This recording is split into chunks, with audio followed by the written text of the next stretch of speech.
Hello, hello, hello, hello. Welcome to the show. Thank you so much to everyone who is tuning in, going to tune in, and all that kind of good stuff. Thank you so much for checking out the episode. I really, really appreciate it. All right, so we're going to jump into it. Today's going to be more of a reaction kind of thing. I am trying to do another little soft reboot. I'm going to get back to the more self improvement type of talk, helping men to become the best version of themselves. Um, try to make it do what it do, right? So we can't keep complaining about stuff, right? We got to make some progress, some headway, and all that. So I did not release a few episodes this week that I was going to release because I need to go over them, through them, and make sure that they have the content that I want to project going forward, and make sure that they're positive, uplifting, and all that kind of stuff. So I still have some things I need to discuss along the way, some interviews that are coming up, things along those lines. Um, so we're gonna, but I want to get all that out of my system. Change the algorithms of what's going on. I deleted my Facebook. I really want to kind of revamp my thinking here. So hello to you. Uh, Confidence is contagious. Love that name there. Hello to you.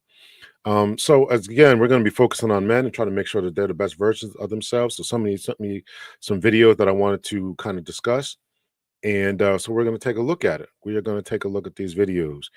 Yeah. So before we start off with anything, right? So somebody did send me a list of items uh, that I wanted to discuss, and that is when I talked about it's very difficult to find um, scholarships solely for Black men, and I looked for it. Another professor, T. Azan Johnson, has looked for it, and all that. So, hello to you, Tamika Perry. Um, and so somebody sent this to me, so I want to put it up on the screen here and what they searched and looked for and all that kind of stuff. And it's very difficult to find that, right? So here's a list of scholarships. As you can see, the Google search here says that there is um well, you can't see it at the top there, but it says scholarships for Black men. I don't know why you can't see it. It's on my screen, but it's not here.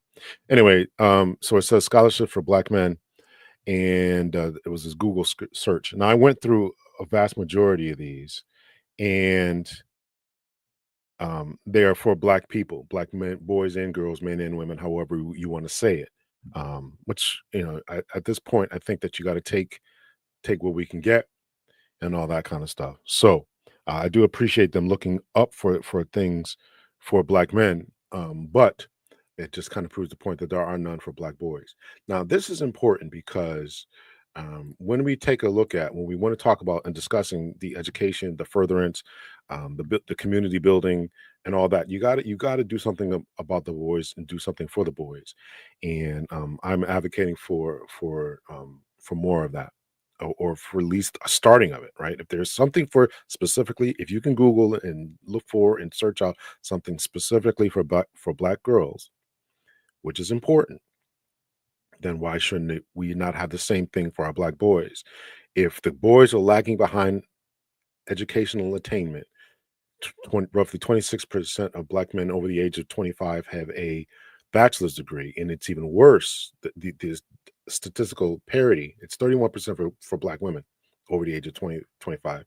Once you get to higher degrees, doctorates, master's degrees, etc., that disparity, which was 5 points for the bachelor levels, grows almost exponentially. So we got to do something about that. All right, so that's just where I want to come off with that. So um, let's see.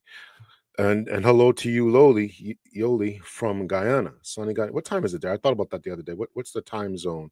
What's the time frame there? And make sure everyone says hello so I can acknowledge you. And yes, please let me know where you're from. All right. So that's what I want to discuss. First thing I want to get off is let's do something for these boys. Let's make sure that they're not broke, dusty, and all this kind of stuff. Um, oh gosh, there was a video I want to show. I don't know if I queued it up here. I apologize. Let me go to. I gotta go open up my Gmail here and pull up this first video that I wanted to show because it's a good video that demonstrates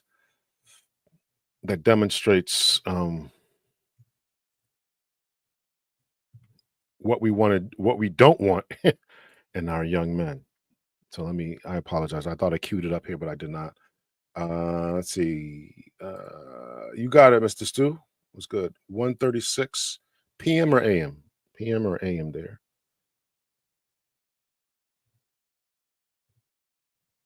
No, it's got to be right. p.m. right? Yeah, p.m. What am I thinking about? It's not that far away. Let's see.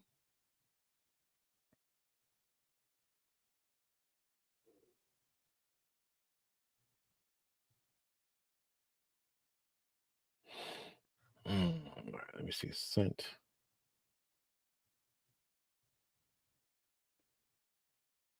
What y'all think about that Super Bowl there? How was the Super Bowl? Here it is. Here's the video.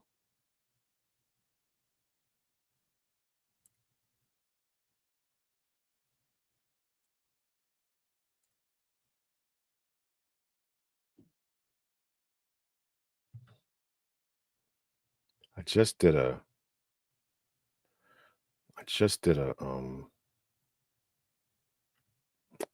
a review. I had to reboot my system here.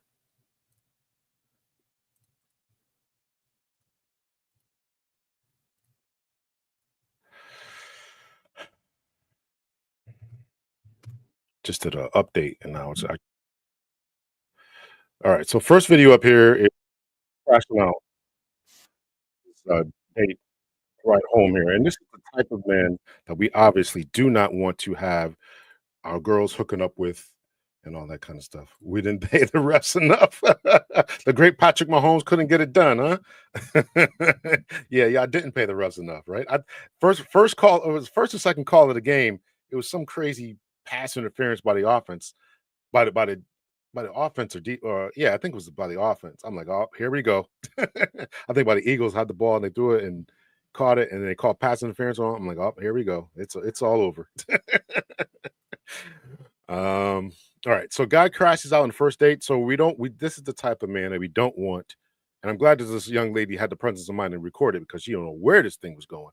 Assuming again that this was a not a skit.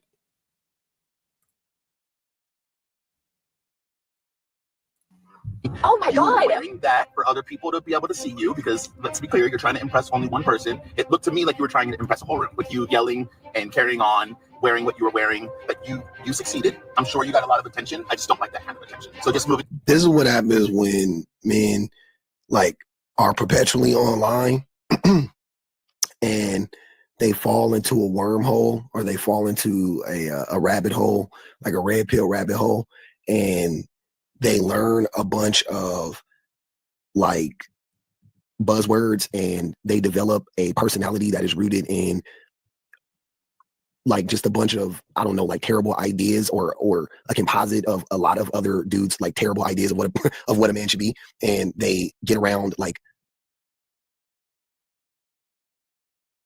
you know, non-mouth breathing people, and they end up just saying like the oddest shit, right? And the way that they present it is they try to make it, in their mind, they feel like it is like 100% logical and reasonable and rational, but it's like, I was just thinking that you were gonna be a little more calm, which is what I'm looking for. There's a reason why he's reacting like this, unless his reaction is intentional, which I think it is intentional. But yeah, let's watch this, because this is really crazy. Can I be honest about something? I was just thinking that you were gonna be a little more calm, which is what I'm looking for. Can you give like an example of how I wasn't quote unquote calm? Okay. The table next to us singing happy birthday, and then you obnoxiously singing happy birthday out loud with them was, like I said. All right, this guy's gonna. I didn't realize this guy's gonna keep interrupting. I'm gonna keep interrupting too. So he is obviously reacting to this video, and I hate doing reactions to reactions, but here we are. So this woman, singing happy birthday, and this guy is crashing out. This is the first date, allegedly, apparently. First date, and this is how this guy's acting. She is a former Disney performer, and anybody that's been in hospitality so many times, like, yeah. I feel like if it's not a good match, that's totally fine. I just feel like you unloading on me right now is just a lot for meeting each other 3 hours ago. I get it, but communication is important, obviously, right? That's key to a relationship. So I'm communicating how I feel. Okay. And this is how I feel. And moving forward, beautiful personality. Obviously, you're a beautiful girl, but you acting like that isn't what I want to marry. Okay. So I'm just trying to put you in check so that so that you and I can maybe progress and see where this goes and give it. Wait, hold on. That fool said he was trying to. But you acting like that isn't what I want to marry. Okay. So I'm just trying to put you in check so that you. Exactly. I wish you niggas never. Girl, she was very excited. And But was that your family or did you know anyone? no, I just feel like the energy that you're giving off right now is very like bah humbug. I don't feel like there's anything wrong with spreading a little joy. And she seemed very happy that I was singing along too. I'm sorry if that. Wait, he is mad at her. Right now it's very like bah humbug. I don't feel like there's anything wrong with spreading a little joy. And she seemed very happy that I was singing along too. I'm sorry if that rubbed you the wrong way. That wasn't my intention. I want to date a sophisticated woman. Okay. That's classy. This is weird. That's not going to get loud, especially when we're on our first date. You're mine. Trying to establish dominance. Check this out. I'm going to show you how I. All right, so I'm not going to keep going through that. So I think that we get the pretty much the gist of this here is that I apologize for that. I didn't realize it was I did watch it before, but I didn't realize it was going to be so much of this guy interrupting and all that. So that is him, and that is the very type of man that we are trying to not trying to create anymore. Where the guy is trying to be controlling, trying to be domineering, he's cutting the woman off, he's bringing her, all this, trying to establish dominance, trying to tell her what to wear, what to dress, telling her she's not classy, all this kind of crazy stuff. So, a guy like that, just call it what it is, just rest in your masculinity and just say, hey, listen, this isn't for me. You can make mental notes on the way that she dressed, whatever. I mean, I'm assuming that you did all the checks that you should have done, the watching before, the video chats.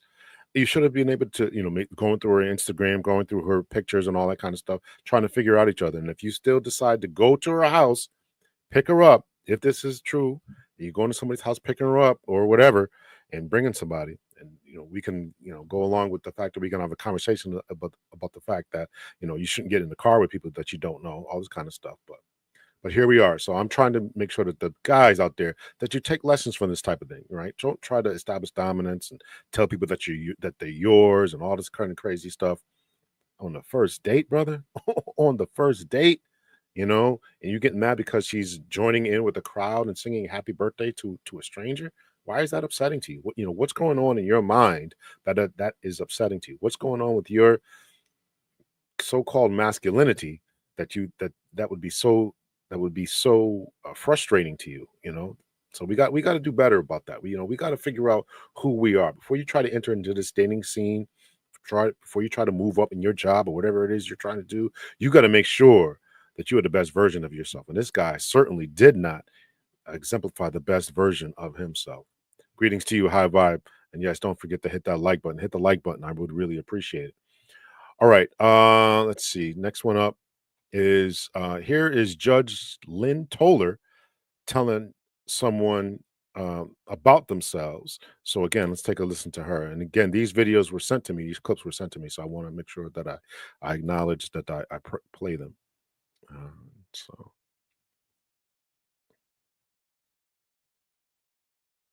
just to say, this is Judge Lynn Toler. Pay attention. No one wants to live with someone who doesn't hear them and doesn't feel that their opinion is worthwhile. I think that, if you want to get biblical about it, Ephesians 5:22, it does say, wives, submit to your husbands. Mm-hmm. But after it says that, what does it say? Husband, submit to your wife. And then after that? I'm listening. You're talking about divine order, not me. Oh, okay. You're very distinct about what the divine order is and what that means. And what I'm telling you, the submission part is dependent on something very deep said after that. And I want to know if you know what it is. I don't know. You don't know. See, and just say I don't know. That's one thing about being a good leader. A good leader doesn't pretend he knows where he's going when he doesn't. A good leader knows enough to say, hey, I'm confident enough in my own personal self that I could admit to failure, fault, weaknesses, all of that. If you believe yourself perfect, you never improve. With you, I think you're a decent guy, to tell you the truth. But you're just a little confused about what it is to be a man. Let me tell you what it says in Ephesians after all of that. It says 4 times, love her, love her. They say submit once, but they kept repeating, love her, love her. Then they said, cherish her. Then they said, nourish her. Because all of these 5 verses of demands on you before you get what the submission from her. True leaders don't have to ask anybody to follow. They're going somewhere that other person wants to be, and she wants to follow you. I truly believe that. I absolutely believe that. If you're a true leader, truly resting in, abiding in, walking in your masculinity, then people are going to want to be around you. I believe that, right? Isn't that what somebody's name in here is? Confidence is contagious, right? Confidence is contagious, so you can't stand that jealous stuff. Listen, if you are walking around with your masculine presence, confidence, knowing where you're going, what it's going to take to get there, people are going to want to go with you. People are going to want to go with you. They're going to want to go along for the ride.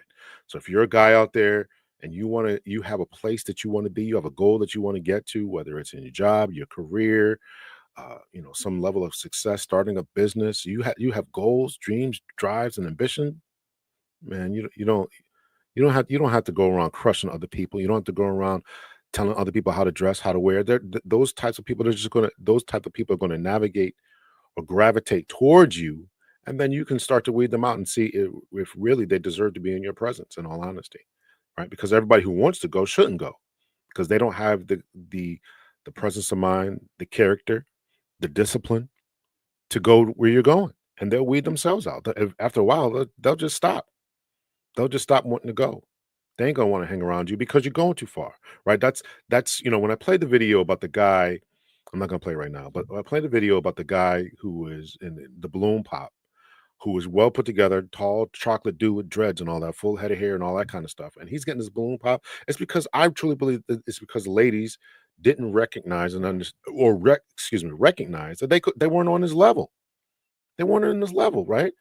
So you're going to diss him because his pants were too tight, or because he wasn't showing socks and all, or because he didn't wear socks and all that kind of stuff. So listen, just keep on grinding, keep on doing. You go where you're going, you'll get to where you got to get to, right? Absolutely. Blue Sapphire, good afternoon to you. Good afternoon to you. Let's see.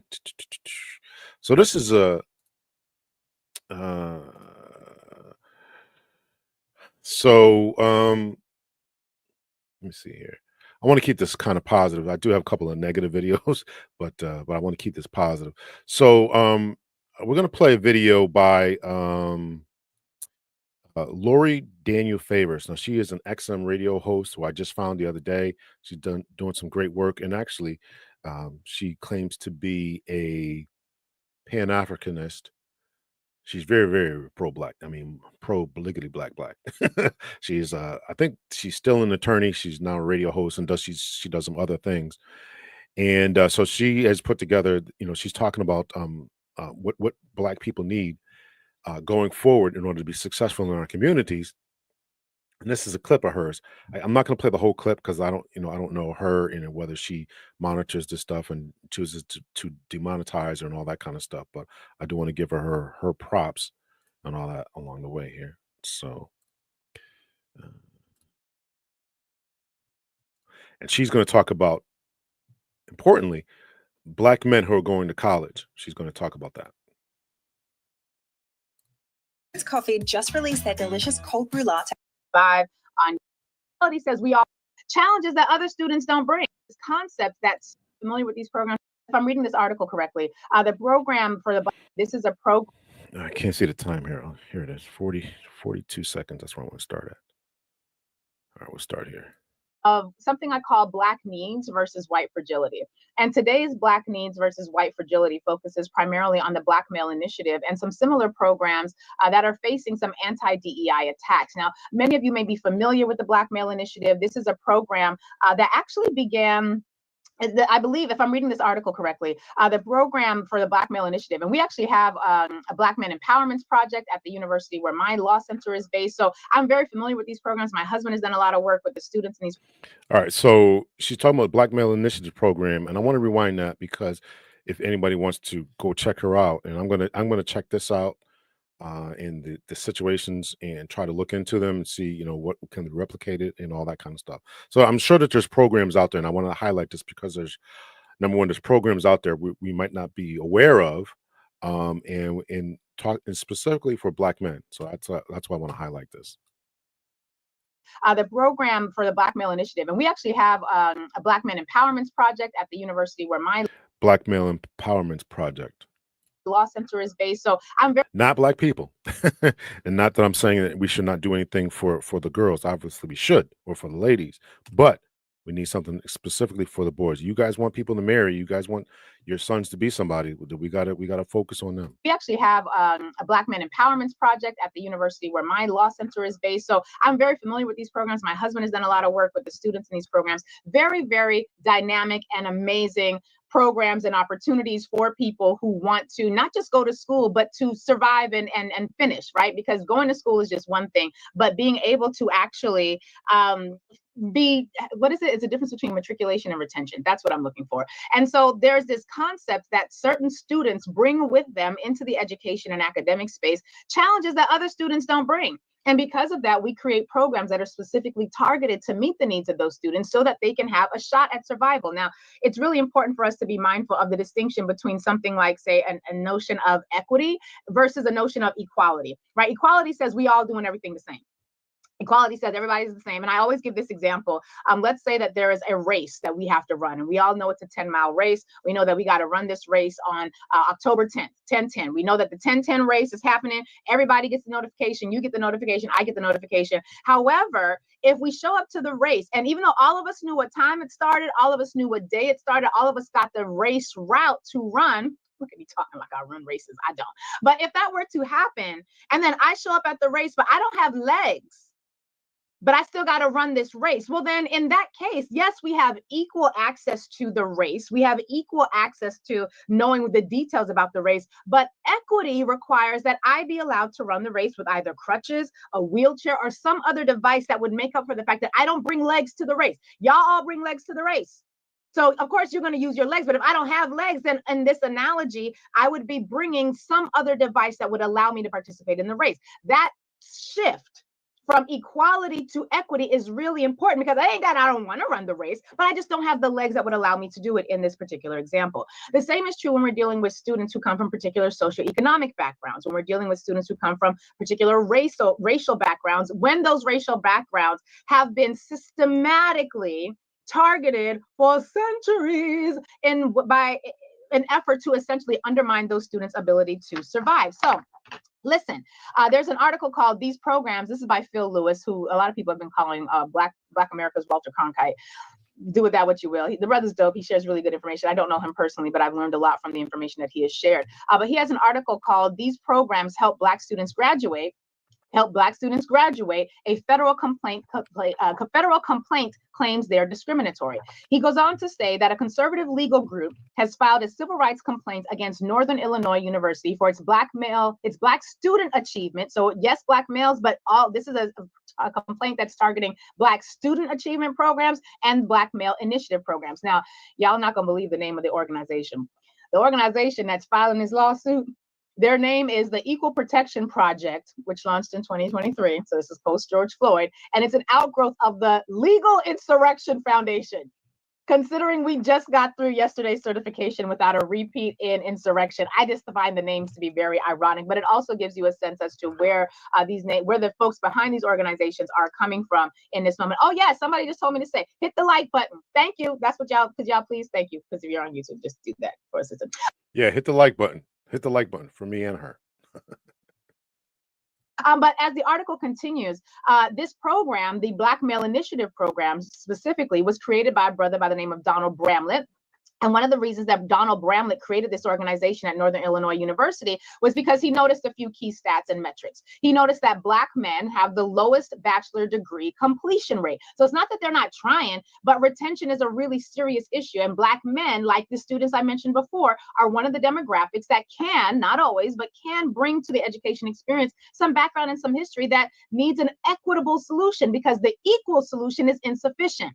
Legs versus no legs. Just stick with that analogy, and hopefully something will stick. And so Mr. Bramlett, or Donald Bramlett, said that he was perturbed by the low graduation rates of Black male students. And when he discovered that Black men were much more likely to graduate from college once they reached their 5th semester. Once you try a comfort hoodie, you can't go back to regular hoodies. They're slightly. So these are metrics that we're talking about here. Nobody was just like, ooh, let's just help all the brothers No, there were although ain't nothing wrong with that, but there were metrics that said once Black male students hit their 5th semester, the likelihood is if you can target them, they will finish, because something about what experiences they were collectively bringing to the higher education institutions did not allow for them to have the same likelihood of success had they not reached the 5th semester, were there not some intervention. Okay, so he says that he founded the Black Male Initiative program in 2001 to help with those numbers. He says, I wanted to reach as many of those students as I could to let them know the university has services which would be helpful if they ever needed assistance. So it's not even that he created new programs for the Black males. It was a pipeline of information and programming that was going to let them know the university has all of these supports for you, which as a first generation college student, you don't know that the university got mental health. Hell, when I was in college, I didn't even know what mental health supports were. But when you're a first generation student, or when you didn't have family that were able to successfully navigate what was happening in the collegiate environment, you need that information. And let me tell you, as a professor right now, I can tell you that a lot of times these students do not know what's going on, right? They can't write papers, et cetera, right? And in my classes, criminal justice, even this leadership class that I'm doing, it's constant writing. It's constant writing. So these students are coming in ill prepared. I'm going to do a video about that very soon, about this education system that is absolutely and utterly failing these new students, because they don't know how to read. They don't know how to research. They don't know how to, I'm not talking about high level stuff. I'm talking about, you've just been Googling stuff your whole life. So I'm asking you to go to the school library. They don't know how to do it. So I have to tell them, okay, here's a school library, right? I have to show them, okay, there's a school library. You don't just have to Google stuff. If you have trouble with your writing, there is a writing center.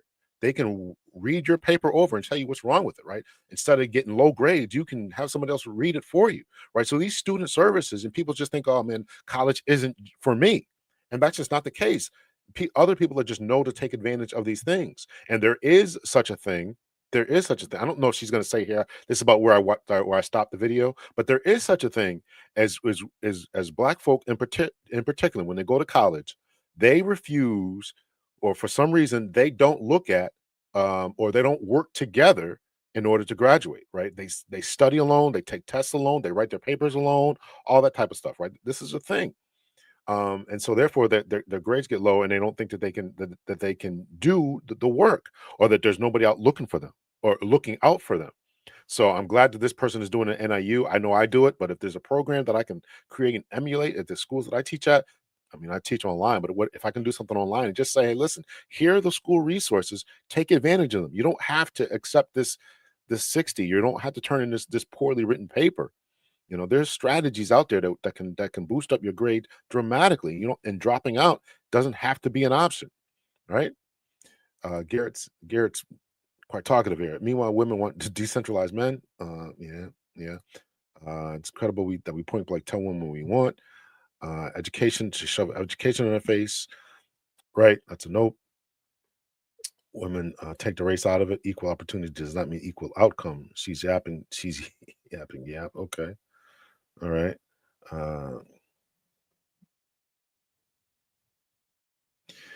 We are living in that, and I can. There was a video recently saying a female around 27 could not spell. There was an eye open. It was eye opening. We are living in middle ages. There's videos out there, and there's articles written that elite school universities, elite. You think about Yale, Brown, Penn, Stanford, these elite schools, you name the elite school, where they don't read, right? I teach it. I mean, I teach at a fairly elite university, for where I live. Well, it's pretty elite. And like the students tell us, you got to read this whole book. We got to read this whole chapter, right? Because the attention spans have been shortened because of COVID, because of smartphones, right? Because of TikTok and all this other stuff, right? It's having disastrous effects.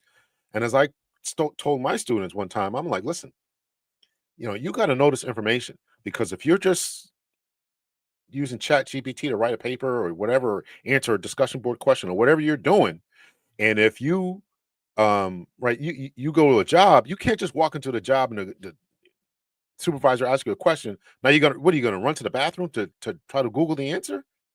You got to know this stuff, right? those things should be aids and not the primary motive, or not the primary mode of education, right? So they should be aids, but people are not using them like that. You think you can just answer the question, and you don't think that we can tell. I can tell by my conversation with you that you didn't read it, or I can tell by the structure of the wording there. So we got to do something about this, and this is extremely important, in particular, as she's saying, for young persons who come from disenfranchised communities, et cetera, et cetera. So, well, that's true. Some men do. Some men do need hands-on learning. I mean, we can certainly get that hands-on learning, but you still got to be able to get it done. I mean, and this is what the world is calling for. And I'm talking about in particular the type of courses that I teach. Right, and she's a lawyer, so you got to read, you got to write, you got to be able to synthesize information. If you want to do anything within criminal justice or in leadership that I talk about, I mean, you got to know how to do all this. You got to know how to synthesize this information and be able to put it together. Everybody's not going to be an Einstein. Everybody's not going to have. There's certain people with learning disabilities, and if you have a learning disability, there are programs that you can get extra time to take tests. You can get extra time to write a paper. If the paper's due on Tuesday, you can get like a week extension to really format and do everything correctly. So there are programs out there to help you along the way. So I wonder how she got accepted. Wow, I wouldn't be surprised. I wonder how she got accepted. Meanwhile, in China, education is more advanced. But I don't think that she's saying that she had an issue. I'm just saying that there is a large issue that's going on with people who go to elite universities who cannot read. Not that they can't read, but they don't read. Right, and it seems an arduous task when we say, okay, we're going to read, chapters 2 and 3. You got to read that by the weekend, and I just like, what is this? This is crazy. So that's my point. I send books to my nieces and nephews for gifts. That's it. They use to roll their eyes, but now that they're older, they understand the purpose and importance. Absolutely, absolutely, absolutely.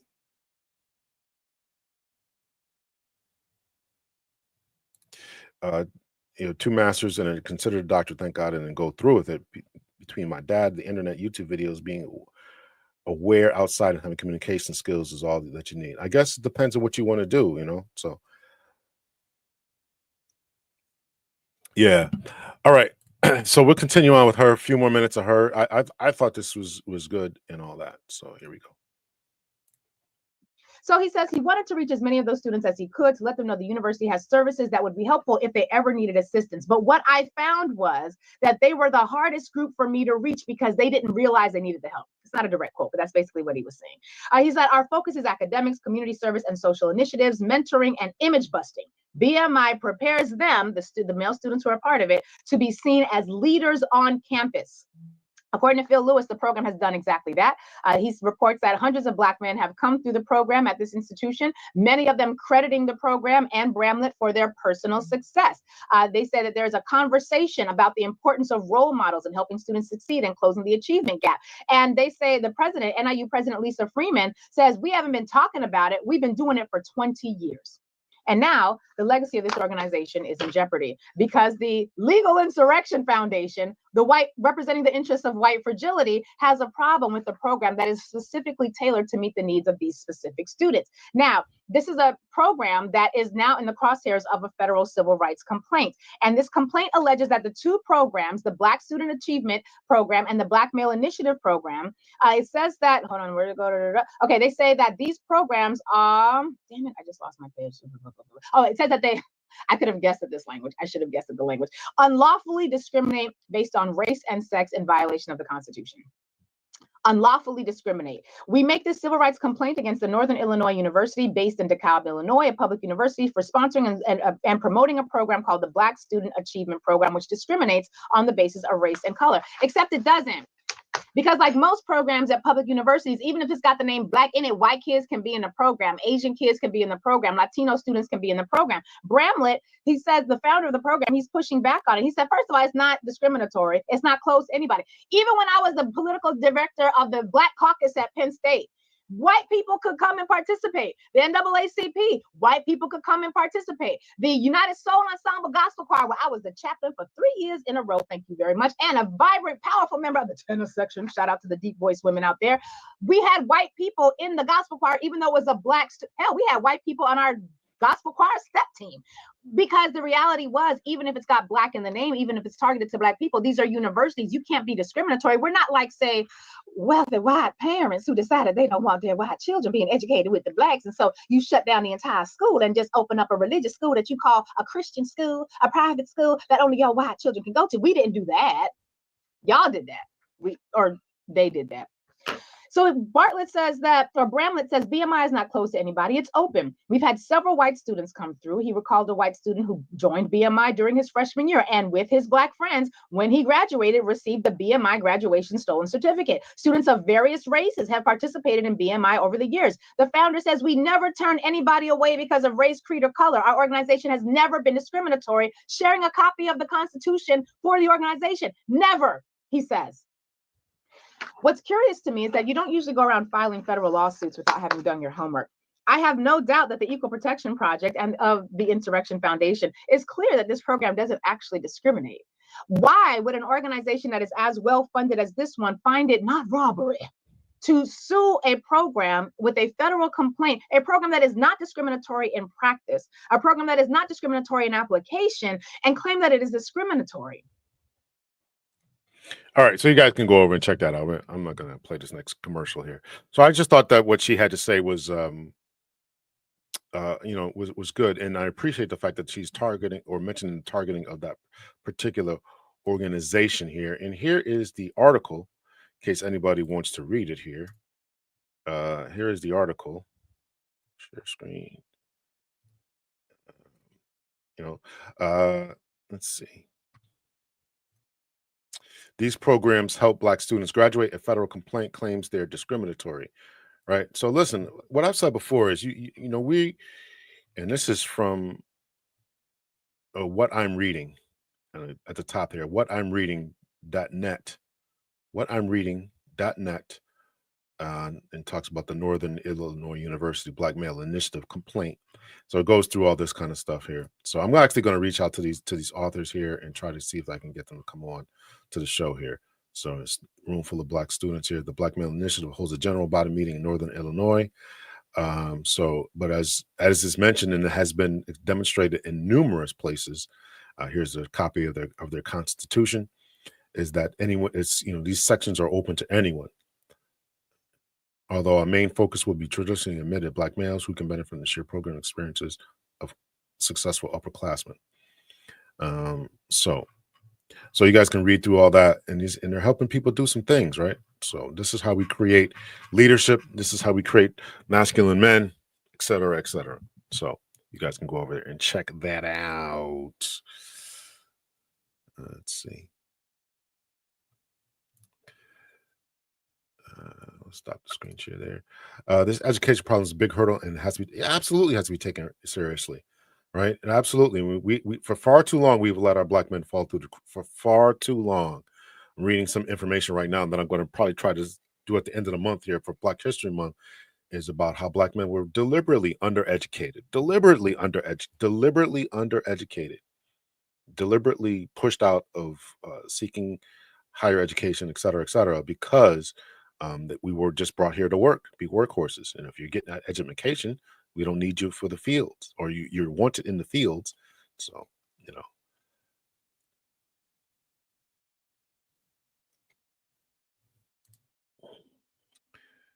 paraphrase, education is meant to be a flame under the learner, not a vessel to be filled.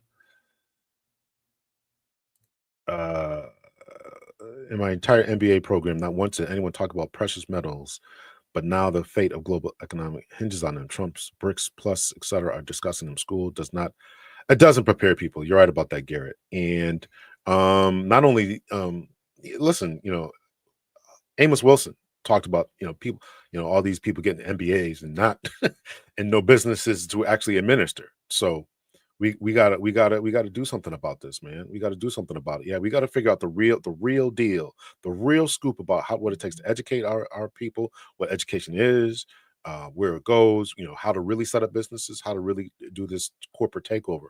Because an master's administration just means that you know how to administer the business. How do we create them? How do we work? How do we fund them? How do we, all these different avenues of resources, and actually getting to the precious metals, and building the mine, or owning the mines, and all that kind of stuff. Uh, Thanks. I'm literally doing extra work with my kids. The curriculum is ridiculous. They know what they are doing. Yeah, it's bad. I talked to a teacher, and we were talking, and this Common Core stuff, I think they want to get away from the Common Core stuff. They're recognizing now after 20, 30 years that this stuff doesn't work, and taking them to do all these different avenues about stuff. Oh, and we were specifically talking about the reading thing. So my daughter had a quote unquote disability. They couldn't figure out like why she wasn't reading. And at that time they were still teaching the sight, I forget the exact term, sight words, or reading by sight. You just recognize the word, you put a sailboat next to the word, and then you're supposed to know that it's a sailboat, and then pick out the word sailboat, instead of phonetically teaching them how to read. So I'm looking at this, because they're telling me my daughter, I get these notes home, your daughter can't read this, that, and the other. I'm like, well, what's up with this?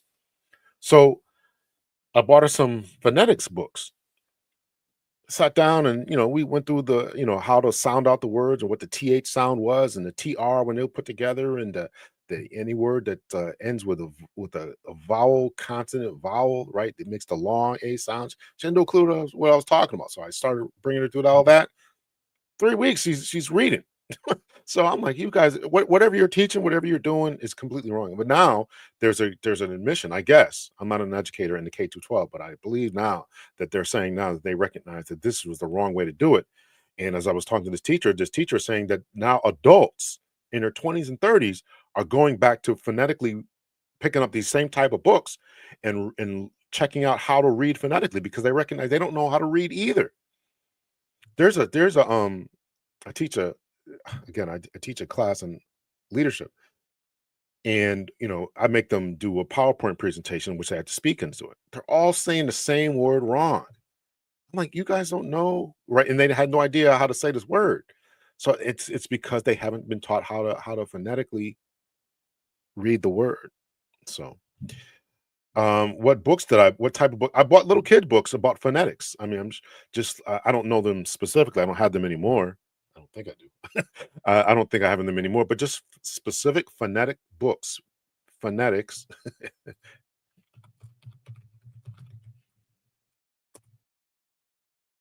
Is that right? Did I spell that? Hold on. Did I spell that right? Phonics. Phonics.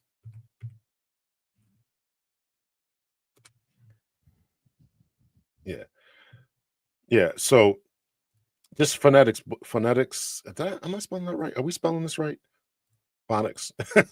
Yeah. So that's just go down and you can probably order them from Amazon or whatever. Go to your local Barnes and Noble or whatever, and just go get those. Yeah. Phonics. Yeah. Get those kind of books, and it'll teach you how to read, right? This is first, second, third grade stuff, all the way probably like fifth grade, and as long as they don't have a core foundation of that, that's why they're failing in all this kind of stuff. Yeah.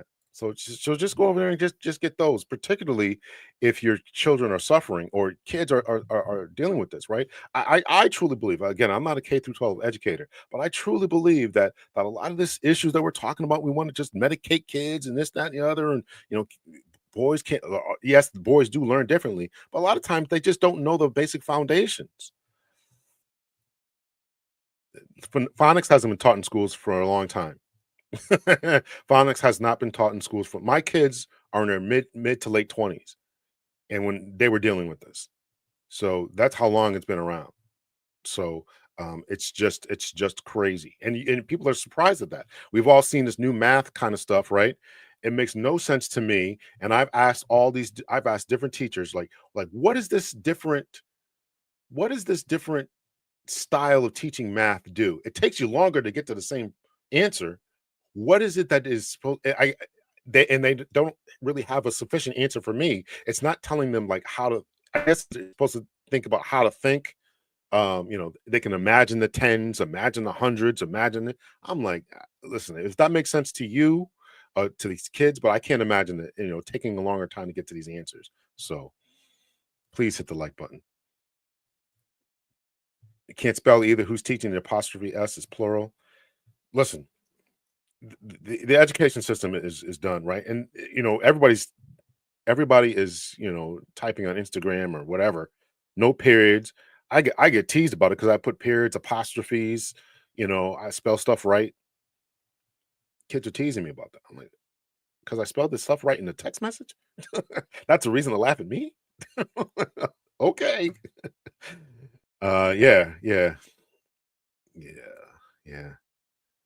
Yeah, and it's fourth grade math, right? They're taking so long to get to the same answer. I don't understand why. I don't understand what they're doing about that, right? So, okay, all right. So this is the main thing I'm going to do. This was sent to me. This is about some guys here who are talking about their dating life experiences. We'll get to the dating here in a second here. So, it does take them forever to get to their math homework. It does. I can. I just seen so many kids doing this type of stuff, and I mean they don't know they're little kids, but I'm like, the way that you're doing this is, I don't know what you're doing. So, but it's I don't know. But and again, if I could get a coherent answer from administrators as to what the long-term goals of this are, because we know the long-term goals of what you did when you changed reading. You got adults going back buying phonics books. It's because they don't know what they're doing. So if you're teaching this new math, it's taking them longer to get here. And if they are in this grocery store and they gotta do this quick math about, okay, look at my balance sheet and look at how much money I have in my bank account, and without pulling out a calculator, if I can't do the math in my head about what's $8.99, and then add that plus the $169.82 that I'm about to spend, if I can't do that in my head and I got to write all this down and do all these tens and ones and columns, it seems useless to me. I don't know why they're doing that. But yeah, I'm dusty. You're right about that. I'm using correct grammar. So I'm dusty. So, all right. So here's some brothers here. We're gonna listen to them as they talk about their dating experiences being past 50. So I have not watched this video. Somebody sent it to me, so we'll watch it together.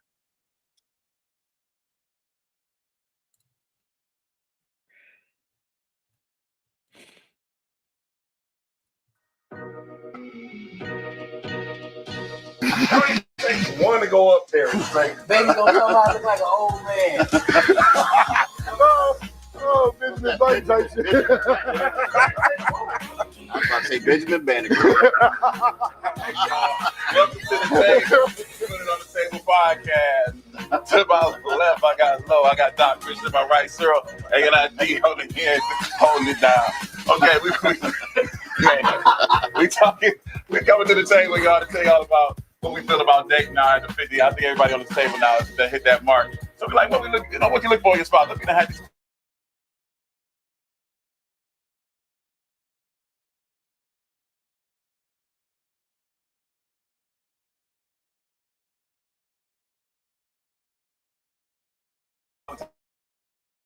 Never really thought about that not working out, but when it didn't, I was confronted with this thing like, shit, I'm 50 years old and I'm thinking that's got to be the worst time to be dating. And then I ran into this dude named Kevin Samuels. Kevin Samuels changed my life. Well, and he gave me perspective, just watching some of the videos. Oh Lord, we already starting off wrong. Kevin Samuels done changed his life. Kevin Samuels done changed his life. Oh Lord, don't cancel me yet here. This is interesting. I haven't watched it yet, so we'll check it out. There's not a lot of views to it, so it's only like I don't think there's that many views to it, but we'll check it out. What's this? Gastroenteritis. What gastroenteritis? Gastroenteritis. We had to break up that art. My little one was so happy. I had to keep going because this is crazy. Yeah. And kids don't know anything about that. It's just memorization. So that's what I had to do. I had to break up the words and all that kind of stuff. Yeah. All right. So we'll get back to this. Yeah, I don't want to get canceled here. Yeah. So there, Kevin Samuels changed his life. So listen, it wasn't the only one. Kevin Samuels said a lot of stuff that a lot of people weren't prepared for, and all that. So it's just the truth.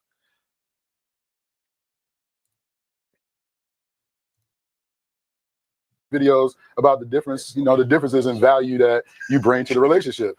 And I was like, man, I'm 50 years old, so I'm more mature. I mean, you can just see this, that I'm fine. So, oh, you need a second? Hold up. I'll throw them up again for you. So I'm being physically fit. My name is Dr. Richard Montgomery. So I got a PhD. I got the highest level of education you can get. I got a 6-figure salary. I am a high value dude.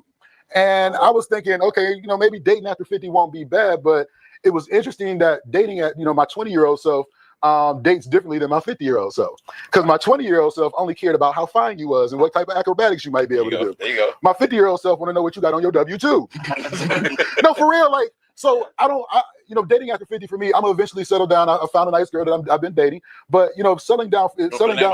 Oh, damn. Wow. Bae's name is Pam. Bae's name is Pam. As long as Bae keep acting right, Bae be Hey man, I ain't know. See, that's the other part. Dating at the 50, you ain't got no time to be out here being a player. I got professional business to get to. I don't have time to be out here, juggling multiple girls. So priority, if you want to date a dude after 50, he's probably gonna be more faithful than the 30-year-old version. But the other part for me was, if I'm gonna date somebody, she's got to be a financial match to me. I'm first generation college student. Part of my obligation for me is to do better than my parents did. I think I've done so far, but I want to build with somebody. And building doesn't mean I'm gonna be taking care of you. And I get in trouble all the time. I don't want no chick I gotta take care of. You need a little help. I don't slight you for needing help, because I think there's a lot of people in that situation, but that ain't my life. And there's a lot of girls that don't want my help, live independently, and make good money too. And they tend to have the kind of attraction that I'm looking for after 50. And fine ain't always the prerequisite. That's for sure. So tell me what's up. For me? Yeah, I don't know. Can't be a breeder. Okay. Can't be a breeder? Break that down for those that don't know what you're talking about. Breeder means that I'm 50. I'm over 50. I don't want a female physically or mentally and still have a child. Oh, I still want kids. That's you. Okay. That's you, but that's not me. I mean, my daughter be 24 tomorrow and my son be 20. I'm not trying to start over. Right. Okay. Now, if I was still, that would be a different thing. But right now, no, I'm good. I'm good. What you go? I just want to break this up so that I'm not stealing somebody's content. I actually agree with these first two dudes who have gone up here thus far. Taking care of somebody who's got nothing going on is not going to work for me. You gotta have something going on. I am a busy man. And so I got these podcasts. I teach a few different schools. Doing a bunch of other stuff, so I'm a busy man. And yes, I do not want to start over. So if you're looking at babies, right? So when these conversations come up about older men and you always dating younger women, I'll tell you right quick, I got no issues with you not wanting kids or having kids and them being older. You got to be at least being a late teenagers. And also, what else would I say about me? No kids. Oh, it's gonna sound bad, but if you're in that close to menopausal stage, that's good with me, because I can't deal with the monthly mood swings anymore. I'm like, oh my God, I hung up on a girl one time. She called me up on just I'm going through this, and you got to be there for me. I'm feeling emotional. Click. I just can't. I can't. I'm sorry. I just can't deal with that anymore. So, but that's me. Here we go. What you gonna be doing when you're 70? When I'm cutting grass, I don't know. Welcome to Walmart. Well, let me just say that, be thinking about having more kids. What you gonna be doing when you're 70? I'm only going to high school football games looking at my boy. Or no, look, Richard, we won't be Richard DeFort, but little Richie's brother. You gonna be out there on the field playing with him, running up and down? You see what kind of shape I'm in? That's 10 years from now. He has milk in this. Right. 10 years from now. He's gonna be in diapers. You know whatever, but you know what? I say that because when I've also looked at people who retired and just sort of kind of live that 50 to 70 life, their life be boring as hell. They do all this traveling here and there, and then they get tired of that. Then they start doing the same routine all over again. Kids make you young. Kids where you at? It's a matter of like now being 50, like me being out on the date scene now. It's just really weird because back then it was like, oh, she's beautiful, she's cute, she got the shape. I want this. I want to build a family. Now it's like I need somebody. I need a partner. Okay. We coming in this not 60-30. We coming in there together. We are partnership. So I want this to last. I want this to make this. I'm not just dating to be out here. We got this partnership. So if we both come in here and say we got this partnership, we want our partnership. We want this business to grow. Okay. So if I come in at 50, you come in at 30. You got 30% invested. So if it don't work out for you, you just only lost 30. Okay. I got 50 invested, so I'm losing. Yeah. And then you guys college, you always say you're a numbers man. 50-50. That's a loss. That's a failure on any test we ever took. Okay. Being 50-50. Okay. If we ain't 95, I don't want them. Okay. So who did 95? You or her? Us. Both giving 95%. Is that what you're saying? 95% of what I want and what I need in her. Can't say that math. Vice versa. Yeah, I'm gonna need to get your math together. First, I said 60-30. I'm like 180. Divide the two. Subtract the one. Carry the 3. Right. But so Eric and I are both married. You know what I'm saying? So, for us, conversation. I think I just understood what they were saying. If you come in bringing 90%, 95% of what I want, I think that's what he was saying. Not 100%, but 95% of what I want. So you want this woman who's beautiful, whatever, intelligent, all this other stuff. If she's only 95%, I think that's what he's saying. I'm not exactly sure I was following that. Been there. I at least try to change the subject. Now, listen, I'm too old. No, I'm not doing that. You're not gonna talk to me about your you getting. You're dealing with your monthly. Oh my God! And listen, I understand. I'm not saying I wouldn't date someone who's dealing with that, but you got to control it. You got to control it. You got to control it. Kevin Samuels was a genius. He might have told us winter was coming for women, but it wasn't until he left that many felt the effects. He was warning women, and they didn't listen. Yeah, there's a lot of truth to that. I think the AI is going to wake a lot of people up. A lot of jobs are predicted to be lost and all that kind of stuff. Oh, and another video that I was going to do it with, another guy did a reaction video to it. There's a lot of changes going on in China. China's recognized that, some of their no woman, one girl policy is becoming an issue. And so now the guys don't want to get married, and women are asking for too much, et cetera, et cetera. I've talked about all this, and now they're changing their divorce laws. I think actually went into effect February 1st that they were changing their divorce laws. So whatever you came in with, you almost leave with. I have to go review it, but essentially this is what I've heard: is that whatever you came in with, you leave with. And if I buy a house, I'm paying for it. I'm paying for it, and you didn't really contribute to the finances of the house. Let's just say an investment property or something like that. And when we get divorced, I keep it. So, I mean, so this, I need to, yeah. So Chinese kids, they're taking a drastic look at their divorce laws. But what about grandkids and great grandkids parenting? Don't stop at 70. My grandpa was the best face to turquoise music. No. Mood swings can be controlled. If you can't control that, then it's time for therapy, and prescription PMS doesn't do all that. Listen, you guys know better than I do. I've seen some crazy mood swings, man, and I just can't. I listened to a video yesterday. Women are now intimately involved with the AI boyfriends rather than men. China's marriage laws are changing, right? They're subsidizing increased population and punishing those who don't want to. Yes, so there's some great changes underway, and I can anticipate the U.S. eventually having to do the same thing, because otherwise you're gonna have to continue to import people over here, and there's no incentive for men to want to get married. So, all right, here we go. Yes, I'm not having it. I'm not having it. Conversation a little bit different. Yeah, that's right. I got my ring on. Exactly. So, man, well, listen, that's okay. That's okay. Listen, I'm going on 30 years, brother. So for me, I applaud you, bro. Hold up. That's you get parole. And I applaud you 30 years, bro. That's great. I'm trying to get 30 months in. Yeah. But so here's the thing, y'all. Everything is in kind of, we talk about the stages and phases, right? That's just life. That's just life. And so what happens, y'all, oftentimes, and so I'm speaking from a married lens, right? So for me, I'm not looking for anyone. But I think with my wife and I, we got together, man. I'm 54, so we were about 21, 22 when we got together, right? It is. It's a decommitment. And so I'm sure she felt just like I felt. And my ring starts sliding off when I start having this conversation. That's because I'm losing weight too, right? Right. But so I'm sure, she's had to say, you know what? And sometimes she wasn't happy. I've had to say it sometimes I wasn't happy. But you got to remember, marriage isn't about being happy.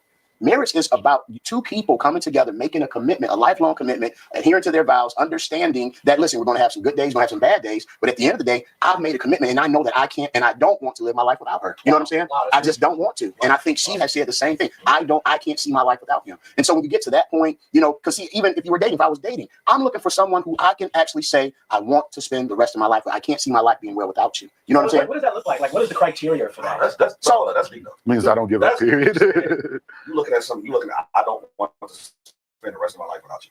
Bruh, I do not want to spend the rest of my life without my wife. I just don't. Oh my, they go to ratings. No, bruh, no. I'm serious though. I mean, bruh, I don't want to grow old by myself. Awesome. And I don't want to. That's awesome. By me being divorced and then being by myself for the past 7 years, and then I just like I don't want to. You don't want to settle. I don't want to settle, and I don't want to be by myself. Like I could be moving out next month. I'll be as old as you. But I'll be as old as them, and I'm like, I don't want to be by myself. Like I could potentially be. I don't want to be the old dude with the 4 cats. Welcome to Walmart. Yeah, but you gotta stop hoeing at some point, though, sir. Let's be honest. The problem is you want Becky, Katrina, Pam. And sometimes all of them at the same time. Do they really want? In our next episode, polyamory is after 50. Can we go ahead and cut those? No, just keep it on the table. You'll get to the point, though. I'd be like, I mean, like you got your wife, and y'all's situation, and this dude, him and this body, every time he goes somewhere, take care of him. And then him right here, he always leaving out. He don't come in, right? Okay. I don't know that shit. I gotta go home. But I think Cyril is bringing up a very man point. I think that both Pastor and you are saying something that we've all thought of. None of us want to be that dude that somebody find in their apartment. We also know that when you have dead, Hey, he did it. nigga died by himself. But I think that we all as we get older start to sense our own mortality, and we also know that women gonna nag us into better health. They are going to add a certain level of happiness that prolongs our lives. And I think to Cyril's point, and to the point I just made, nobody wants to be in that hospital bed knowing ain't nobody but their boys come to visit. It's not about having a woman that's gonna stick by you, bring you Reese cups, and spend the night. Well, Doc, I got a buddy. His name. I'm gonna give you a shout out, Mark White. And Mark White, he listened to his father's philosophy. His father's philosophy was, if you're gonna be married, be married. Okay. Don't play around. Be married. And Mark probably hit a bump in the road in college with a relationship that I personally feel like, I'm putting you on the spot, that he probably never got over. So I was like, Mark, you need to settle down and get into a relationship. He's like, I'm in a lot of relationships. And, I do that. I know he's being facetious. But what we're looking for in a relationship, we're looking for, I don't want no G-Mom. Okay. Where your kids is dropping off your grandkids on the weekends. Okay. I don't want that. Where your grown ass kids is trying to spend the night, use your car, borrow some money. I believe in let's teaching them how to survive. Let's teach them something. Damn it. Okay. And so what happens is, back to our first video, the mask that we put on. Yeah. The representative that we put on. Yeah. I ain't about to let you know that my grandkids come over every weekend. But in all fairness, rewinding back in my mind to that video, you said, I want to date the representative. I want to keep her there. I want to see her. So you asking for that setup, but you keep on saying that you want to date the representative. I want the representative. All the time. I don't want to know the real you. Here's the real you. You know, you taking the hat off, makeup, the representative gonna pretty, she's gonna be nice, she's gonna be beautiful, she's gonna smell good, she's gonna tell me all the lies I want to hear. All the lies. This is the first time I grab it. We just gonna let's just watch a movie. Next you know, this little bastard over here. Oh, but I don't know, dude. But don't you think you missed something with the authenticity that people add by being their unique selves? But do you ever see that truly? Well, in the beginning, I don't think you ever see that. I think it takes years, and I ain't talking months. It literally takes years before a certain layer of an individual that you meet for that to fall off, and now you really see what you got. You think it takes years for I don't agree. Oh, I don't agree. It takes some time. I think it takes time. They show you real early too. Like No. Well, I tell people like if you take why it takes years. Two things happen within that time period. Within that year, they still, like you said, the representative is strong and present.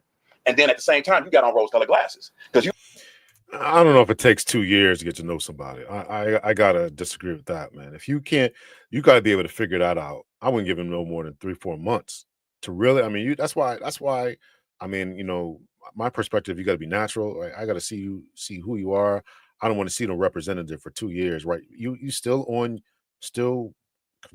I don't want to say control yourself, but still suppressing the real you after 2 years. And this is male or female, right? You still doing it after 2 years. 29 watching, hit the 18 likes. Oh, that's pretty good, but let's get up to 29. Let's match the likes. I just don't have the patience anymore to deal with 50+ men who aren't mature enough to be in a monogamous relationship. I can feel you on that, right? I can feel you on that.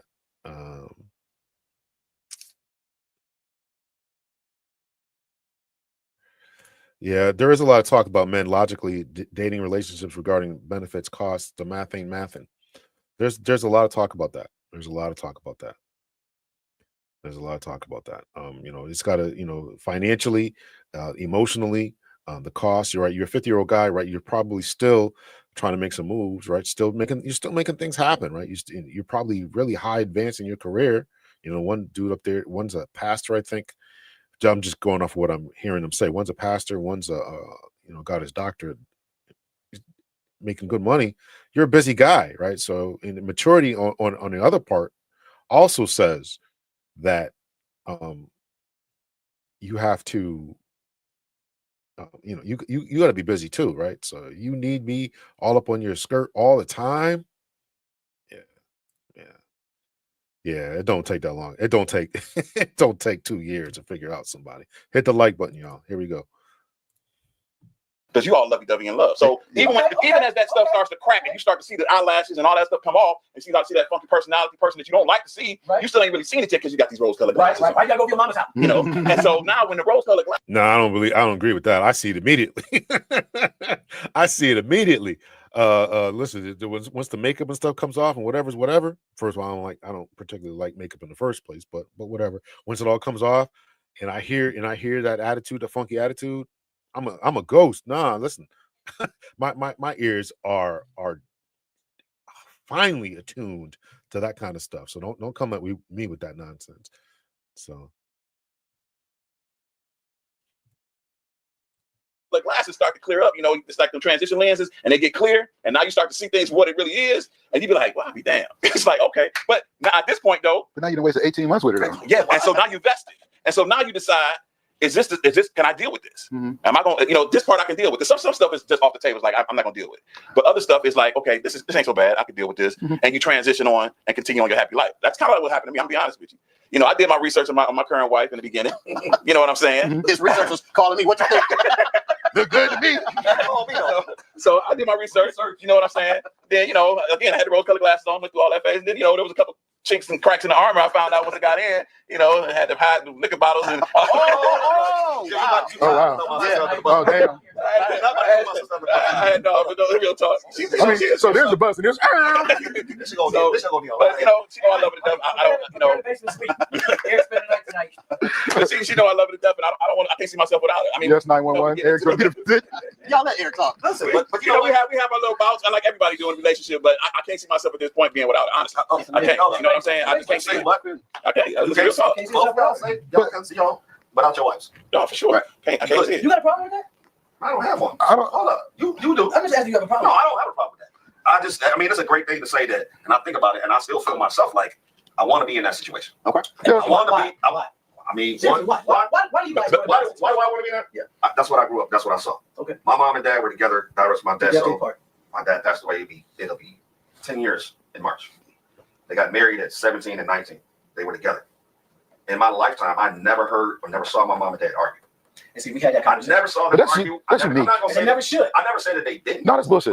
They never should have seen it. I'm sorry. I never saw them argue or have a debate. Even my brother, God rest his soul. Before he passed away, me and him and his girlfriend was talking like, never saw that. Every morning, my mom made my dad breakfast. Amen. She gave him a kiss. Amen. Every night he came home, she gave him a kiss. Amen. He ain't sleep in another room. She ain't sleep in another room. So that's what I grew up seeing. That's what I grew up wanting. Okay. The problem with this is that times have changed so drastically that this is not something that ladies want. I'm saying ladies. I'm saying the vast majority of ladies. At least that's what's being presented a lot of times. Not what they want. This type of I'll make you breakfast. It's they want something completely different. The times were different. More than likely, if a guy was a single household in that time, single breadwinning household, he would more than likely be able to support everything. So times have changed so drastically that sometimes our what we saw and what the realities are today are just not matching up, and this is where we're coming to great conflict, right? Because guys still in the economics are not matching up to what we're seeing and what we want socially. And by socially, I mean within our social personal lives. And they want a nurturing type of woman, but if she got to go out there and work and get on the grind and all that kind of stuff, she might not have time to make me breakfast or whatever, right? So we gotta, and then she wants, right? We're talking about divisions of labor, right? These weren't conversations that they were having 40, 50 years ago. They weren't talking about divisions of labor and how we both bring the kids to their piano practice or games and all that kind of stuff. It's a different conversation that's going on now. Dr. L caught himself exactly. Some women don't want that, but other women do. Like peace.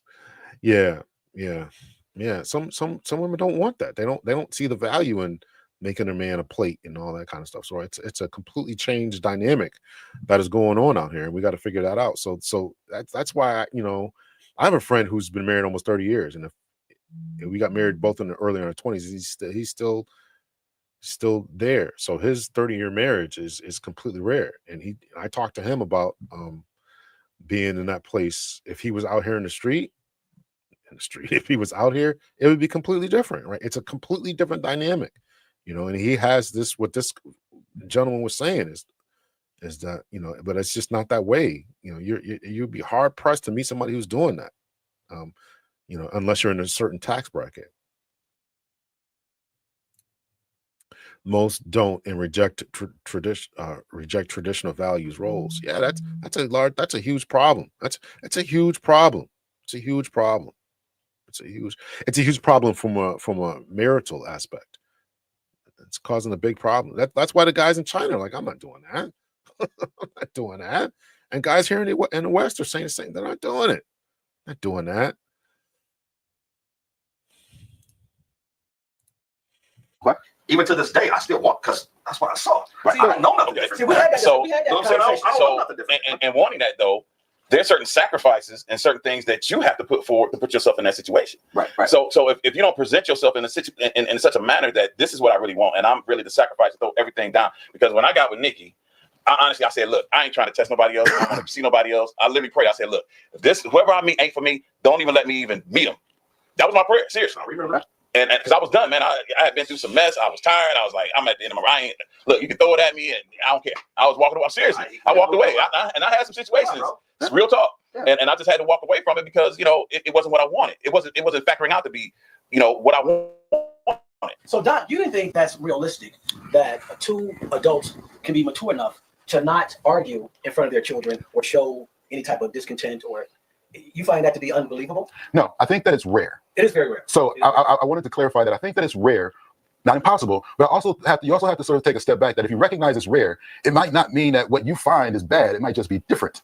Like, I tell people, I used to work as a child psychologist. I think there's a certain level of dysfunctionality that sometimes is associated with arguing that should not be presented in front of children. But I don't disagree with parents having disagreements in front of children, because where are your children going to learn conflict resolution? You need to know that you can love somebody and disagree with them passionately without being dysfunctional, and then reach a resolution. Or disrespectful. Yeah. And what I mean for Cyril is that Cyril is a comedy dude. He likes to have fun. He likes to make jokes, and the kind of girl that he might actually like might be an arguer. Mm-hmm. It's not that she's a bad girl, but if he's looking exclusively for that girl he never argues with, he might overlook the girl who might be a good match for him. That's why I just wanted to clarify that. I don't think that him looking for someone that he never argues with is a lost cause. I just think that he has to be flexible enough to recognize that he might meet somebody he bond with, but not to be a red flag if y'all disagree. Right. Being able to have conflicts in front of your children, I think, is absolutely necessary. I think that is something that is a lost. That's why people don't know how to do it. They don't know how to have a disagreement without becoming disagreeable, without name calling. They don't know how to function that way. And then you have children grow up seeing, I should say, dysfunction, not knowing how to escalate and de-escalate, and then show, okay, I love you, or how I, show remorse or whatever, not showing and seeing that. So there's a lot of dysfunctions about how we're arguing that needs to be displayed. And if you don't know how to figure that out, one thing I don't tolerate is name calling. You call me a name one time, it's over, right? Because you're not going to disrespect me as a person, as a human being.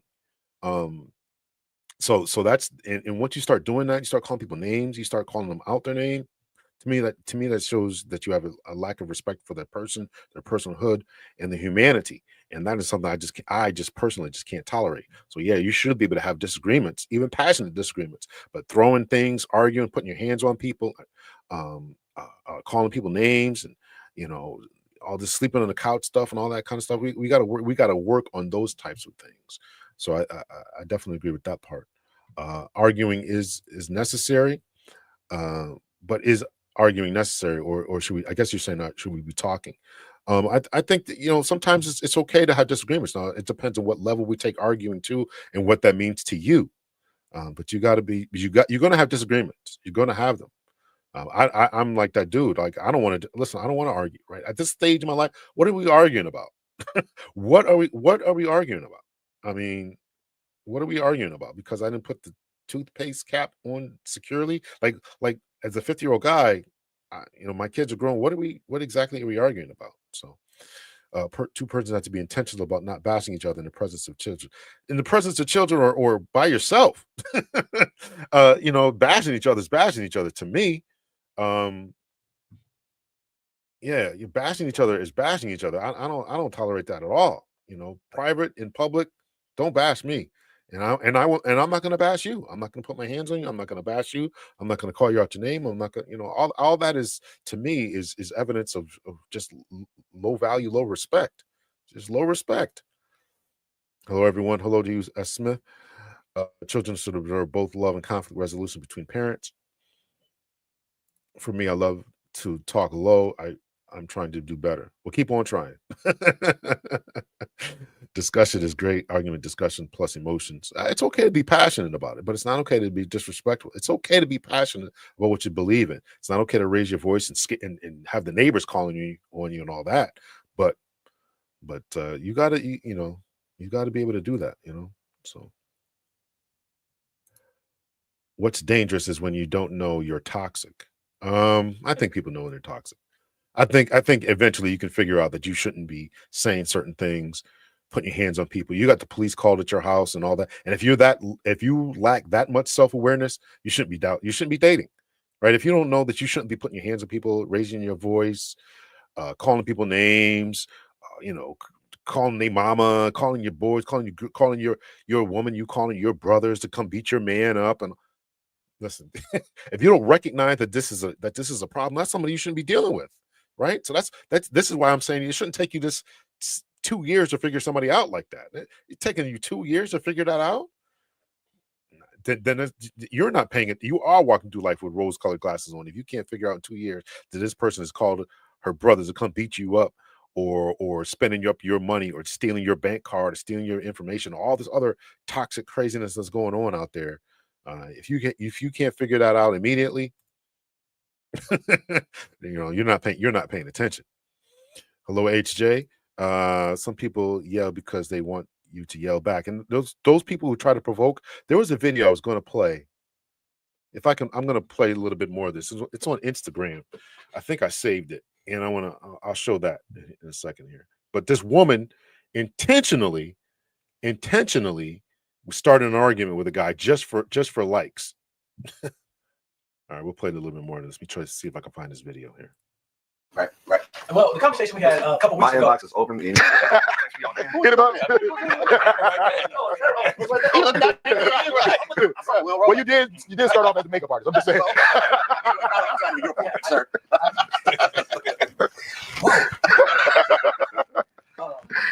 Man. I think that again, back to the topic, the relationships, and the representative. What we need, what I find to be amazingly crazy, is that we really need to be honest, man.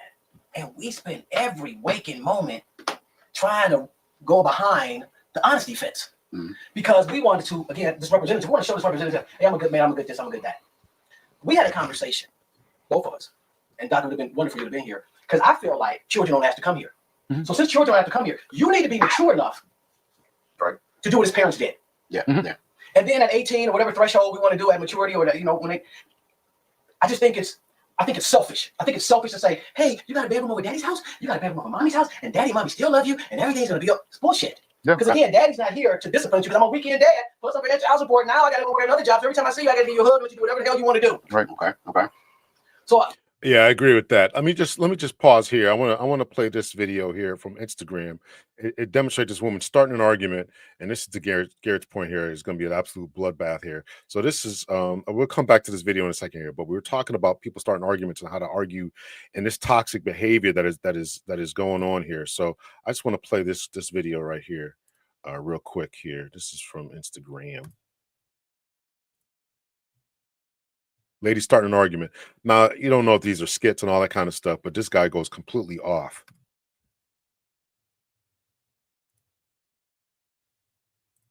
It's February 3rd, I think. It's the 3rd, yes. You haven't asked me to be your Valentine. What is your deal? Are you kidding me? Yes, I did. You don't remember? You don't remember? You didn't ask me. I did ask you. When? October 9th, 2016. You remember when we walked down the aisle and I asked you if you want to be my partner in life? You want to marry me? Don't you remember? You said yes. You know what that means? That means you're my Valentine for every Valentine's from that day moving forward. And nothing is going to change after that. I don't want anybody to be my Valentine except for you. So I shouldn't have to ask you every fucking year if you want to be my damn Valentine. So don't give me that bullshit, okay? I got you some flowers the other day. Where are they? They're on the table. Look at the flowers. They're almost dead now, but I got you flowers fucking 2 weeks ago. I got them on sale, but who gives a shit? I'm smart. I'm not stupid like those other fools on Valentine's Day. They spent $150 on a dozen fucking roses. I'm not doing that shit. Look at a But I dog. love you. What do you want? Would you be my Valentine? Yes. That's it? That's all you needed? Okay. Yo, you need to chill out. You're about to have a heart attack. Now what? Babe, let me ask you a question. It's February. So she thought that was funny. I mean, you know, it's probably a skit. You got to assume that everything's a skit now, but just that type of behavior, starting trouble, starting arguments for no reason, you know, starting. Yeah, it's not funny. It's starting stuff for no reason at all. So, so that's that. So, all right, we'll get back to the brothers here. They're almost finished.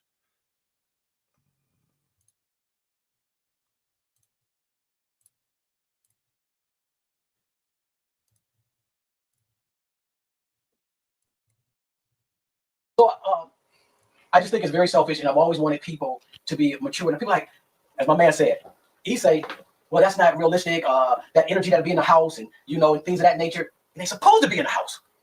We're supposed to be mature enough to hold it in. But it's not real. Well, I say it's not realistic is that, and just like we were just saying, like Doc said, you don't allow your children to see that you can't have disagreements, but also allow them to see that we can love each other, have disagreements, and still have a resolution and still love each other without us being, you know, a dysfunctional family. And so if we try to hide and mask everything from the kids, I think we put them out into the world with a false sense of reality. So now when they go out here and it's not what they see, they get slapped with something and it just messes their whole world up. That is profound. And that's what Kevin Samuels did the most. Stop with this false sense of reality. Understand the true nature of the world. That just like we talked about the MBA classes there. This is the way the world really works. There's a book that's I keep meaning to get into. It's called How the World Really Works. Right? What's really going on here about how relationships really work, how male and female relationships and dynamics actually work. And that's what Kevin Samuels and other people in the quote unquote manosphere red pill space had pulled the wool off of guys' eyes for a long time. We thought everything was sugar, spice, everything nice, right? Women could do no wrong. Don't ever hit a girl. Don't all this stuff we were taught, you know, and she should be protecting all this kind of stuff. And then you go out into the real world and you run into women like we just played in that clip there, where they just do things just to get clicks, likes, bait, setting your man off, want to see his emotion, just bored and want to set him off. You got to get away from people like that. These guys are in their 50s figuring that out, or at least talking about it. But if you know a guy in his 20s and 30s, right, show him that type of stuff, right? Because you got to figure out how the world really works. And if you get up there and you're not prepared, this is why I do the content that I'm doing, right? I was a 20-year-old guy when I got married. didn't understand women, right? Had a lot of ups and downs, a lot of emotional roller coasters and all this kind of stuff because I was ill prepared. Nobody ever told us this stuff, right? Then you had to figure this stuff out the hard way. So it's really sad. It's really sad. So that was profound. And again, bringing it back to Kevin Samuels, this is what he helped to do, is he helped to people to recognize and realize what the world was and what the legal system is and what will happen to you and where you should be financially before you start taking on other responsibilities, aka a children and a wife, right? Get yourself together. But getting back to, I mean, the main point is like the dating and what you're looking for in the dating, which is what we were talking about. What do you say to a woman? I mean, or what can you say to women directly? Because, you know, women are watching this as well as men. What do you say to a woman directly? Like, what are you looking for when you go out there and date? Like, what can you say to her? This is where you're messing up at because this is what I like, but this is what you're doing. I'm gonna put it on the table.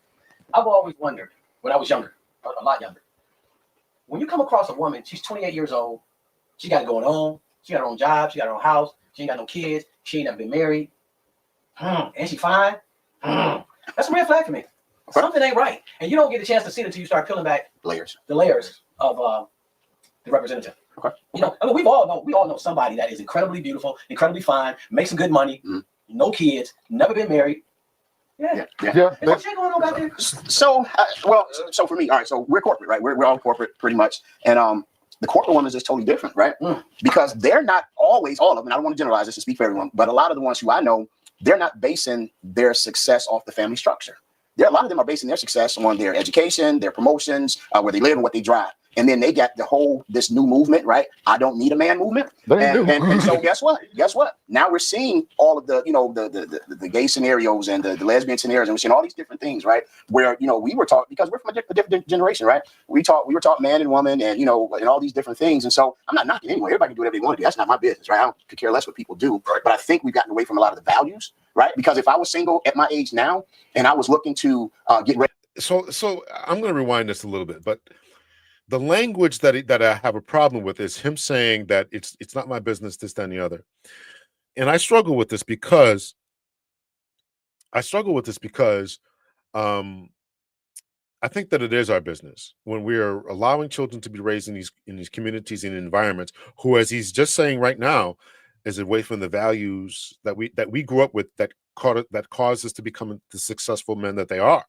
So, you know, how I don't see how you can have both. You have to care about this new movement about not partnering up and not committing and not creating these strong family units, etc., because that's going to be a problem later on.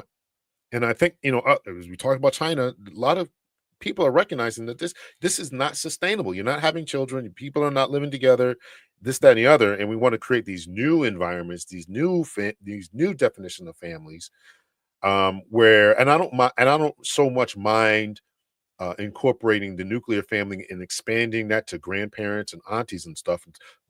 I think probably the more people that you have hands in the pot and who are invested in the child's welfare is good. I do have a problem with without a strong, consistent male presence, as I talked about before. The weekend dad thing, I have a problem with that issue. I have an issue with that problem. I have a problem with that issue, an issue with that problem, right? I don't think that's the best way. I think, particularly for boys, you have to have someone who's going to be strong in their presence in their life, a strong presence in their life consistently. And, you know, we want to take this hands-off approach. Well, you know, you do what you want to do. Well, no, that what you do does affect me. This is the value. This is the world that we live in. When you raise your kids to do what they want to do and just live the way that they want to live, I'm going to run into your kids at the grocery store. I'm going to run into your kids when they turn 16, 17, and they're driving down the street. I'm going to run into your kids, whatever. You know, they're fixing my food when they get their first job at McDonald's, provided AI hasn't taken that over. So we all are connected. We want to pretend like we're not, and okay, you do you, but no, but eventually it's going to come back to me. Right? This is why we all pay for education. This is why we all pay for police departments. We all pay for kids to go to correctional system. So we're gonna see these kids directly or indirectly, and we're gonna be responsible for them directly or indirectly when they when they move up in the world and they go out there in the world and they're getting arrested and we got to house them and feed them, clothe them, and all this kind of stuff, all that matters. So this idea that you just do what you want to do, I just can't get with that. So let me rewind it a little bit. We'll go through his speech again here. Where we were taught, because we're from a different generation, right? We were taught man and woman, and and all these different things. And so I'm not knocking anyone. Everybody can do whatever they want to do. That's not my business, right? I don't care less what people do. Right? But I think we've gotten away from a lot of the values, right? Because if I was single at my age now and I was looking to get ready, because you said two things. You talk about being vested and you talk about investing. It's a big difference, right? Yeah. Right now in my marriage, right? I'm not only vested, but I've invested. Exactly. And guess what? I've looked for a return on my investment. You know what I'm saying? Right now at 54.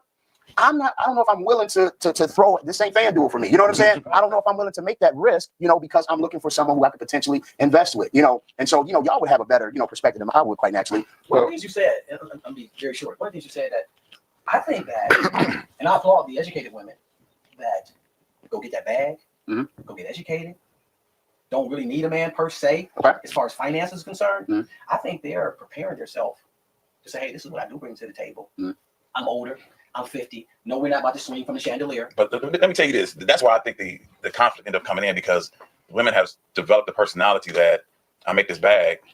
I don't need you financially. Right. And, because of that reason, I'm not about to submit to you and nobody else. Absolutely. Well, you find the girls over 40 lonely as hell, because there's way more qualified, marriageable women than there are black men to go around. And you find themselves being long-term, serially single. And by the time they do meet somebody, they've been single so long, they got their single girl ways that are hard to deal with. They got that independence piece that is hard for them to relinquish, which the red flag is that. Like you were saying, there's a red flag there. Because you have been, and then maybe that whole corporate thing where you were focused for so long on your corporate that you've now developed because let's just be honest, there's a certain level of business dealing that women get into in corporate America that's manlike in the negotiations and leadership and so forth. And so you cannot bring that home with a man and think you're going to run your house like you're in the office. Hold on. I got a brother, and I'm a screaming name, Kyle Graham and his wife.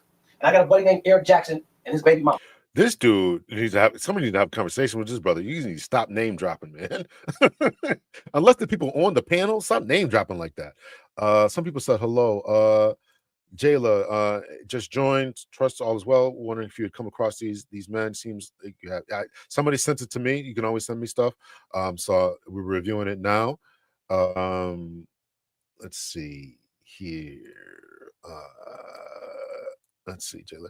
We're not a monolith, but we can at least be a village where we look out for one another. Yeah, that's what I'm advocating for. Where there is no father, be fatherly. Where there is no mother, be motherly. After all, that's what life is all about. Some agreements there. The new family structure enriches the 1% more households. Yeah, more cars being bought, more houses being bought. It's really sad. It's really sad. Yeah. Children need and want structure. Here we go. Almost done with this. Mom. He's covering the whole spectrum. She graduated. Yeah, I love you. She graduated from Case Western Reserve. Okay. He was a street dude, and she used all the big words in the world to belittle him. Okay. My brother and my sister-in-law, educated, probably could be mayor. She could probably be governor, but she's never used a big word. Okay. To belittle him. Okay. See, that's got to be inside you, man. That's not, people talk about the bag, and for people who didn't have any type of structure or didn't have any type of leadership, all I got is the bag. Hey, what's up, everybody? I'm sorry we didn't get an opportunity to close this video out like we wanted to, but I still wanted to thank you guys for tuning into the show. All right, so that's them. That's them. Appreciate them and the work that they've done. That video. You guys can always send me a video. I did try to play a few more videos. I am going to try to get back to the more male-centered type of stuff and all that. So make sure you hit the like button. If you have any show topics, you can always email me. And make sure you go over to that channel and give them a like. Go over to the other channel I played with Lori. I forgot her name. So make sure you give her a like as well. But she's doing well for herself. She's a lawyer and got her own show on XM and all this kind of stuff. So let's see. You can always send me an email and all that kind of stuff. Let's see. And if you want to buy me some lunch, I would really, really appreciate it. My lunch funding is getting low. Let's see. Chris C says same for single men 50 plus set in their ways. Yeah, that's true. That's definitely true. Listen, I'm going to be honest with you. I'm enjoying my time here, right? So I do want to downsize, and I want to travel and stuff too. So that's some limitations that I have, but yeah, I don't doubt that too. You gotta want to be in it. You gotta want to be in it. You got to be in a place where you're satisfied within yourself. Number one, if you want to be single over 50 or 40, I would say really probably 38, 39, 40 and up, right? You're successful and all that kind of. You gotta want to bring someone in your life, and you got to make room for them to be in your life. And if you can't come in, neither party could or should come in with an attitude. I'm independent. I don't need you. You don't need me. You got to come into my world. We got to want to come together. And if that's not the case, that's going to be an issue. Also, the notion of submitting to a man gives me the heebie-jeebies. I'd much rather have my own than we can come together. So I guess the question is, what does it mean to submit? I mean, what does that mean to you? And what is your idea? What does that mean to submit in your mind when you hear that phrase? So and would a guy want to deal with that? Pray together, you will stay together. Yeah, men won't go for that. Yeah, I don't know. I don't know. Explore those weak spots. You'll learn about yourself. Yeah, right. Household leadership is the opposite of independent partnership. Yeah. And do you want a guy? I guess the question to Jayla and to anyone else who thinks that along those lines is do you want a man I mean, there's a certain type of man that you want. And I'm assuming that most women are looking for a strong leader. So, who demonstrates some type of leadership qualities and potential. And if he's got those leadership qualities and potential, and you don't let him walk in that, he's going to walk out the door. I mean, that's where we're at. And this is, again, we talked about this not benefiting the long-term family and it really benefiting the 1%. This is what we're talking about. Okay, I just be alone. I just do whatever. Again, you do what you want, particularly if you don't have any kids. But I mean, this is the cost of doing business. So, all right. So that's what I got for y'all today. I really, really appreciate y'all checking out the show. It was good. That was a good video. I had not watched it at all. That was my first time watching it. So I appreciate those brothers being open and transparent. And one of them was married, and he talked about his, how much what there was key. A couple of key things is they said they couldn't imagine themselves without their woman in their life, and that's a place to get to. That's a mental place to get to. Yeah, you got to figure out yourself. You definitely have to figure out yourself. Most people don't even know their self or what they are looking for. You got to figure out yourself before you can try to partner up with someone else. Synergy is what is needed. We have to add to each other's lives. I definitely agree with that. You have to benefit my life. You have to benefit my life. A gentle leader in the police force.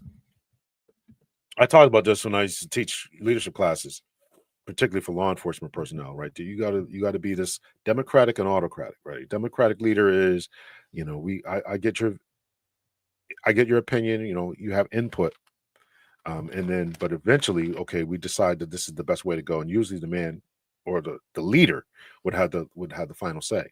But your input is just as valuable as mine. And I think a good, smart leader would say, that's a good idea. I thought this, but your idea is better. We got to go with that. But there's also a time when he has to be autocratic or more domineering.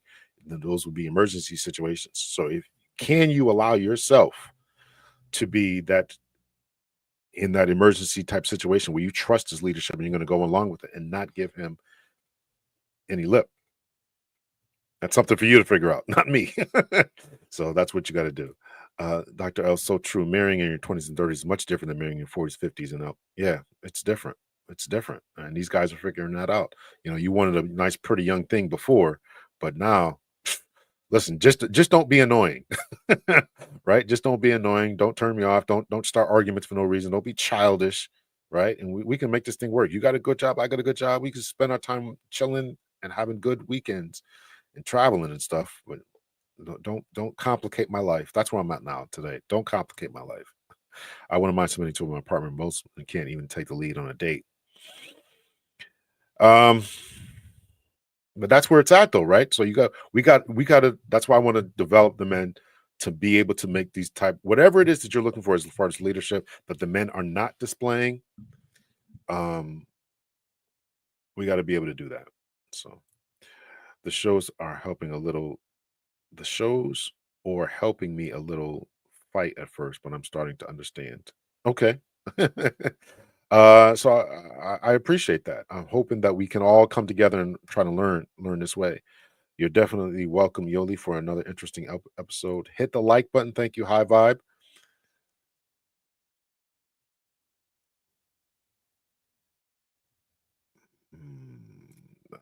One can't submit to a partner, and as that's counterintuitive. A partner is 50-50. A woman submits to a man's authority or no dice. So you're saying that the men should be in charge minimum 51-49 or probably more. I assume that's what you're saying, Garrett. And if it's called a partnership, then there's no need for submission. So you're not advocating for partnerships. So women who are looking for partnerships, in particularly strong, dominant, masculine type of man that they're looking for, is going to be a no-go. I assume that's what you're saying. And if that's what you're saying, I think I kind of agree with that. Right? And even Chris C says, Chris C says she wouldn't mind submitting to a partner, but most can't take the lead. So we got to fix those men. After 50, it's hard to let go of the steering wheel. True. Hello, Rhonda. Good afternoon. Good afternoon. We are wrapping it up. So I think we had a good show. I think I had some good stuff to talk about, some good things to I think we had some good stuff to talk about. First, for women, especially to let go of the wheel. High Vibe is saying it's especially hard for women because you've been doing it your whole life, and you've probably grown to this place where you become distrusting of men. And I came across a video. I'm not going to play it because it's a little too raunchy, but this woman was saying that she's just just too dominant, just too dominant. So Dr. L, yes, many say they want to lead it, so that implies him having the final say, but their actions say otherwise with partnership. Yeah. Well, I agree with that, man. So you gotta, but I think that too many ladies are running into incompetent men. I think that there are too many ladies because the men have not been prepared and made along the way. They have not had the mentorship and not had the guidance, not have the, they've just been feminized to a great level. So, yeah. All right. You got a High Vibe. You got it. You got it. All right, y'all. So, getting back to self-improvement, more men stuff. So this is going to be a continuing theme going forward. I appreciate y'all hitting the like button. Appreciate y'all coming to hang out with me this afternoon. I hope you made your lunch great. I am going to get on my bike for a little bit, and then I got to go out later. So I hope y'all have a really, really great day. Too many men mistake the leadership role in a relationship with being a tyrant. Well, that's true. That's why I talked about the autocratic and democratic, right? That is a vast feature. The democratic should be a day-to-day operations type of thing. The democratic leader that's how we run our time all the time. It's always, okay, here's my ideas, here's your ideas, here's what I want to do, this, that, and the other. And the autocratic is saved for really emergency type of situations. Of course, that's the police and emergency type world, fire departments, corrections, and all that is the philosophy that they use. I'm sure it happens too, as well as in the corporate world as well. However, we got to prepare men in order to know how to take charge, take control, and not be a dominant tyrant who is not open to opinions. So it's a delicate balance there. Too many women are single. Okay. Okay.